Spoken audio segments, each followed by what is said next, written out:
So before I get too far with putting this back together, I wanted just to show again what this center area looks like. So again, the stock piece here, I got the J channel underneath it in this location here, and another piece of J channel here underneath to support the boost pump, which gets mounted to these holes here. And then these are the flanges. These flanges here, these are the only leftover pieces from this center cover that I'm not going to use. Since I'm not using that cover, I am also not using this piece here. This is the original stock Vans piece that mounts to that cover, and this would hold the manual trim knob cable assembly originally, but I'm not using this at all. This has been basically incorporated right here. So this is gone, and like I said, I've cut that front piece up. This front piece here has been cut up, and I'm only using these flanges. So now I'm going to bring my wood box over, and the back part of it with the fuel valve, that will slide underneath here, and it will get clecoed, and then the sides of the box fit over top of these flanges and will get clecoed, and then the base of it fits down over these brackets here, and then it will get clecoed. So let me do that, and I'll come back and show you how it fits together. Well, I can't show you how this all fits together at the moment because I forgot that I've got these nut plates epoxied in place and they're drying. And these are two of the mounting nut plates that I need to fit this whole thing together. So I can't do that at the moment. I can't put it in the airplane. But what I can show you is some of the internals of the box itself. So obviously I've got these two covers unscrewed and set aside. There's the one there and this one here, which is the fuel valve. So those would mount in these locations here.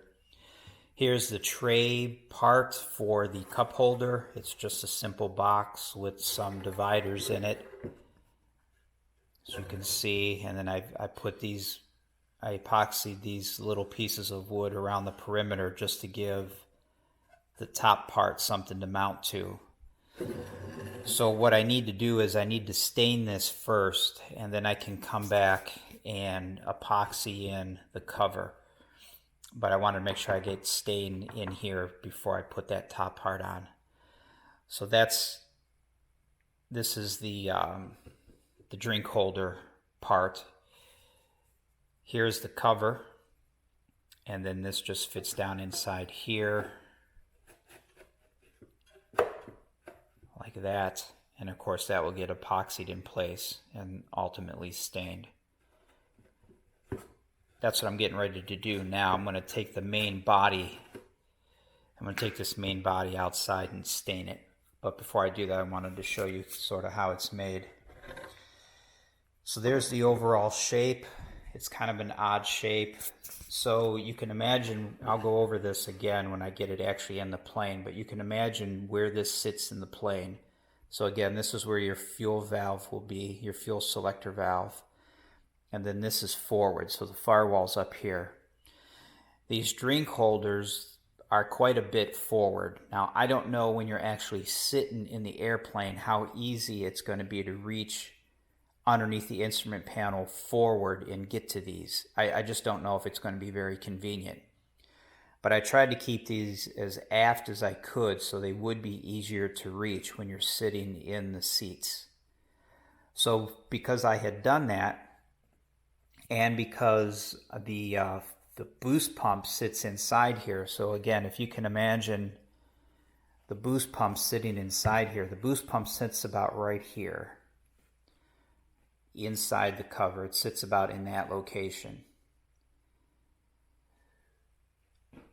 So the top part needed to be aft so that it's easy to reach, but the bottom part needed to be longer to house the entire boost pump assembly.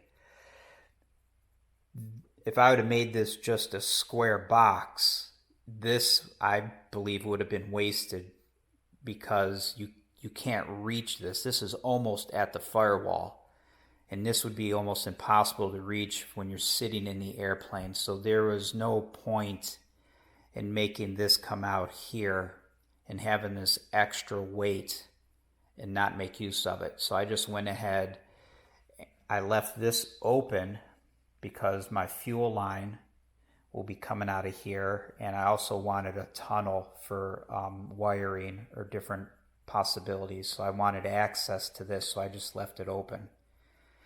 So I came up off the ground just enough to clear the fuel valve and give me room in here for wiring.